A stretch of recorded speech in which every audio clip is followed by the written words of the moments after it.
Doctor గారు భోజనం తర్వాత కడుపు ఉబ్బరంగా ఉంటోంది. ఏం తిన్నా అరగట్లేదు. అయ్యో, అది చాలా మందికి ఉండే సమస్యే. మన జీర్ణ ఎంజైమ్లు సరిగా పనిచేయట్లేదు అనుకుంటా. అవి మీ శరీరంలోని చిన్న నిర్మాణ కార్మికులు ఆహారాన్ని విడగొట్టి శక్తినిస్తాయి.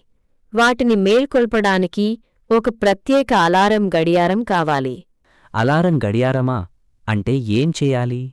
అదే మన చేదు పదార్థాలు, కాకరకాయ, మెంతికూర లాంటివి ఆ ఎంజైమ్లను ఉత్సాహంగా పనిచేసేలా చేస్తాయి.